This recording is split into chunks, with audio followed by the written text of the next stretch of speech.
All right, guys, finishing up the notes here for chapter 16, going this time into talking about some of the production that is involved in catering to certain formats. The producer, on or off air, must blend the sponsor's desire for a clearly defined audience with the audience's desire for an attractive format.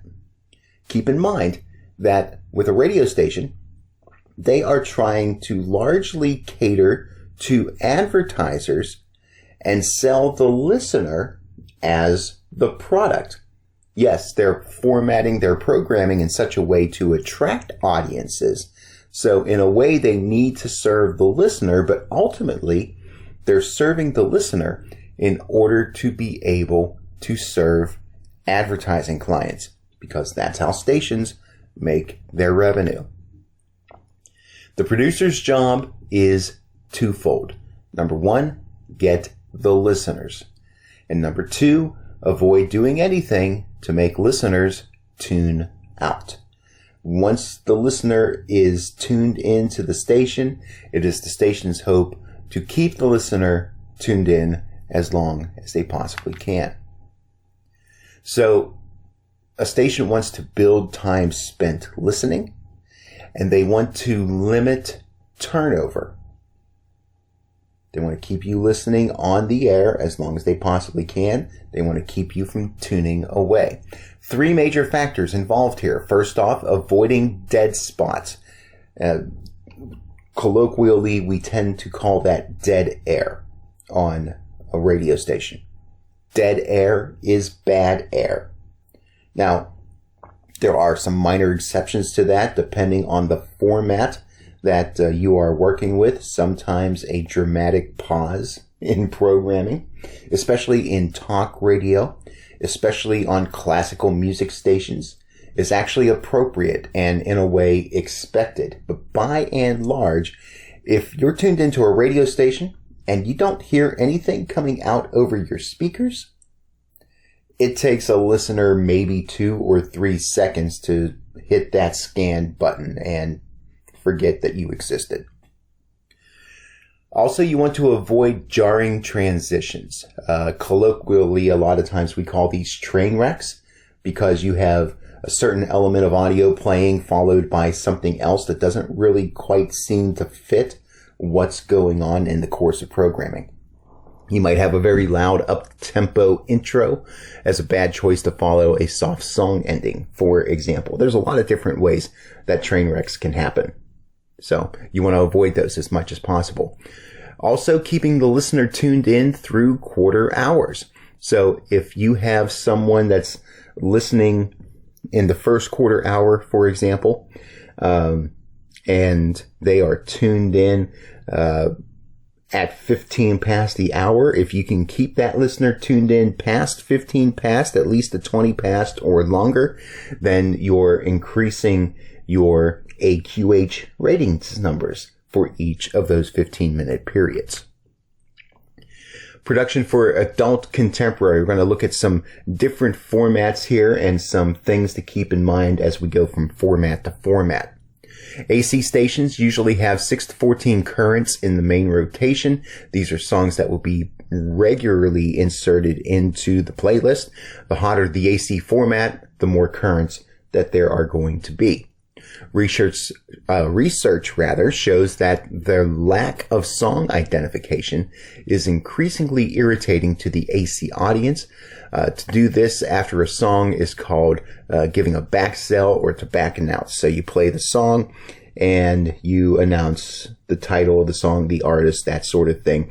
The more that you are able to help listeners know who or what they are listening to, by and large, the more stations, by and large, the more listeners will appreciate that. Although it has been a trend lately for a lot of stations to not really do that. Now, we do have things like Shazam and things like that a person can figure out something if they're really interested. But there are still those that would really just like to know who played that song, especially if it's something that they had never heard before. and they're intrigued by it. Off-air AC production, your selection of music beds for commercials must reflect the programming strategy of the station. So if you're at an AC station, it tends to play more kind of happy, uplifting sort of music. You probably don't want a lot of dirges as the background music for your commercials and things like that.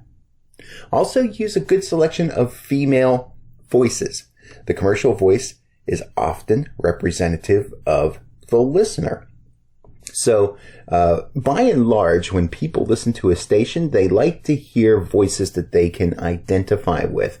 And because the adult contemporary format tends to be one that attracts a lot of females, using more females as vocal talent can be a very, very positive thing. Let's talk about AOR now. On-air production for AOL. You want to use long sweeps. The basic strategy of AOR is to present long-form music. So frequent stops are audience killers. Again, they love to hear the full cut of a song as much as is possible. So the more that you can do that, the more appreciative your audience is going to be. As far as off-air, AOR heavily depends on the intimate jock who projects a lifestyle. Now, when we say intimate here, we don't necessarily mean that the voice is sultry and sexy and things like that. What we're saying is that the personality does his or her best to make a connection with the listening audience. One of the best ways that we say to do that in radio is that if you're an on-air personality, to do your best to try to connect not to the audience at large, but to make it sound like that you're talking to just one person. And the more that you can do that, the more the audience will identify with the personalities, and it makes radio seem like a true companion as opposed to just a music box. Country. TSL, time spent listening, is probably the most important consideration for country. Country stations want to keep their audience dialed in as much as they possibly can, because we talked about the fact that country audiences tend to be loyal. So if you can appeal to the audience member in such a way that they like what you're doing, they're going to stay tuned in to you. So avoid tune out. Insert a new cut between a gold, one of the classics that everyone loves, and a recurrent, one that's been fairly popular for a while. This eases in new music without turning off the audience that expects to hear the old standby. So you want to kind of pepper in the newer music with the stuff that you know that your audience loves and is going to love forever and ever. Amen. See what I did there? Off-air production for country. Don't always feel compelled to use a music bed. A good intimate spot read by one of your station personalities can be highly effective. Because, again, there's a loyalty that builds up, not just with the music, but also with the personalities. People tend to identify with them fairly well, and they expect the personalities to kind of be an extension of the values of the genre, if you will. With country stations, personality listener contact, therefore, is very important. So, when you have a station remote that is going on, or perhaps there's a concert that's happening in the area, and the station sets up a table for the listeners to come by and pick up some swag or something like that, make the on-air staff accessible. Don't isolate them off and things like that. Make the staff approachable so that that quote-unquote relationship between the listener and the station can flourish a little better. Production for news talk. News talk depends heavily on frequent tune-in to build cume. Now, this is one of those cases where, more so in an all-news station than a talk station, where news formats don't necessarily worry as much about AQH numbers, because the news radio format is built around a clock in which they have different elements going on at different times of the hour. And because the news cycle tends to repeat itself on a half-hour basis or an hour basis, depending on the format of a particular station, listeners may not necessarily be tuned in for long periods of time. Hour usually starts off with headlines, what's happening right now at the moment, and then as the hour goes along, there'll be different features and elements that are included in terms of things like business reports, entertainment news, sports reports, weather and traffic on regular intervals, very important in news radio in particular. Now, in talk, it's a little different because you have programs and people may tune in to listen to a particular program, a particular talk show host. So AQH a little more important there, but you may have even there listeners that tune in for certain segments of the program, and a certain amount of compartmentalizing is still important. Some things that are important, though, in news and talk formats include not letting conversations lap over stop sets. So, say you have a talk show and you have a topic that is going on for the entire hour. It's generally not a good practice to interrupt a conversation in segment 1, air a bunch of commercials, then continue on in segment 2 without some sort of backtracking to help people that maybe are just tuning in be able to understand what's happening. Otherwise, a whole aspect of the conversation is missed. And again, a lot of times different elements within news radio tends to be repeated on a regular basis, and they tend to be rather time specific. So, for example, 680 in Raleigh, when they do their news programming, they consistently air traffic reports on the 8s. So at 8 past the hour, 18 past the hour, and on throughout the broadcast hour. So it almost makes it appointment listening. If you're on the road, you're commuting, and you want to know what the traffic on I-40 is going to be like, if you look at the clock and you see that it's approaching 8 past or 18 past or 38 past or whatever, you'll tune in to listen to that particular feature.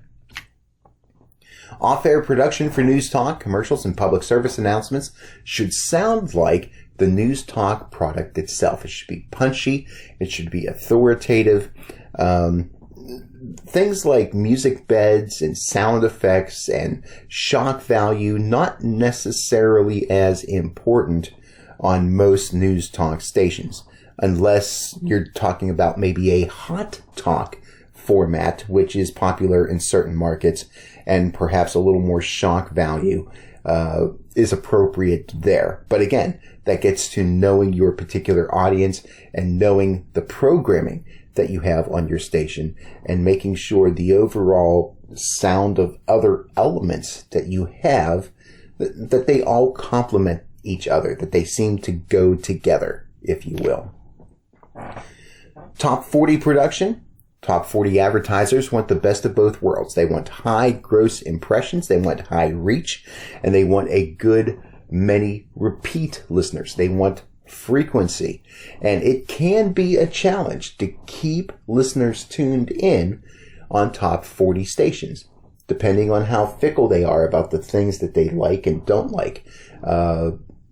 They might not stay tuned in very long. So that's why there's that continual driving force between the music and between the personalities to try to keep things feel like that they're moving, that they're exciting, that they're constantly changing. So you want to keep the production tight when you're on the air. You want to keep on-air chatter to a minimum for the most part. A little different for some of the personality-driven shows, especially some of your morning talk shows and things like that. But for the most part, people want to hear the music. They don't care as much about the personalities or any of the other elements on the station for that matter. Make sure your station has a distinct identity. That's why you consistently hear the branding of a station when you listen to a CHR station. Off-air production, hot music beds, and heavy compression are a virtual must. It's that driving sound, that here right now is the most important thing kind of feel that CHR stations bring that helps to make them important and popular to those that listen. Urban, Churban, and Rhythmic stations, they keep a finger on the format's pulse. This is another format that tends to be very trendy, to know what's hot and what's not. So it's very important to know what the tastes of your audience are and to play to those. Front selling new music. So this is announcing a cut in advance as opposed to back selling, which we talked about earlier. Front selling helps to reinforce the reputation as innovators of what's current. And that is just very important on these types of formats. As far as off-air production, rhythmic music beds are important for commercial production, although strong personality spots are not out of the question. So there's that sense of maintaining the sound and the flavor of the station throughout for the most part, but there's also a place for the prominent voices to stand out and to be heard. Putting a format on the air. If you are instructed to program your station, one of the first tasks is to construct the program clock and the playlist. The program clock is simply a structure that creates consistency through each sound hour and through each broadcast day. So basically what we're talking about here is that when a station chooses what music to play, when they play certain commercials, they even will program the times that they will have the on-air personality come on, after how many songs or about at what point in the hour the personality comes on. All of those things are actually scheduled, and the program clock is the way that we keep track of that stuff. Your goal is to make the station recognizable and to put the audience in a comfortable listening mode. Each part of the sound hour will have a purpose. So everything from the transitions from song to song, whether or not you have a sweeper that identifies the station in between the songs, whether it's a dry sweeper, meaning there's no music or sound effects behind it, or if it's a longer produced sort of thing with the zips and zaps and musical undertones and things like that. All of those things are intentional choices as to how to play audio and in what particular order and in what particular moment that those things happen. Constructing the playlist. You're choosing what music to play. How do we choose what we're going to put on? Some of the main ways that stations will do that, they will monitor industry publications. Billboard and Radio and Records have long been standards in the industry to determine what is popular among the public. There's all sorts of other tools right now too in terms of monitoring internet download sales. For the longest time, record store sales were important as well. What are people actually buying? Is how they will make decisions. There's also, in larger markets especially, stations will actually poll listeners and ask them what sort of sounds they like, what artists they like, new things that are coming out, if they appeal to them or not. That's another way to keep track of that and choose what songs make it on the air. Make sure new cuts will appeal to the old audience as well as the new audience. So keep track of what songs have staying power, that prove themselves to be timeless, and make sure that they continue to be a part of the repertoire. Here's a sample program clock, and you can see that there's a lot of different things that go into thinking how you're going to produce content for an hour every hour. And it can get very detailed in terms of what sort of things you play. This one in particular shows what kinds of musical categories are going to be played at certain parts of the hour, at about what time commercials are going to air, when do you throw in a jingle or a sweeper, when do you give the weather forecast, live music teases. All of those sorts of things may be programmed into your program clock. And it's important to keep that format in order to maintain the particular station sound that a station is looking to produce and portray. So there you go. There's the notes for chapter 16. Make sure that you finish up those notes, get them turned in, fill out the survey for the chapter and submit that. Bring your thoughts and your questions when we come to class to talk about the chapter. And as always, make sure you're watching Cougar Mail and Blackboard for any changes or updates in the class. Reach out to me with questions, and I'll see you soon.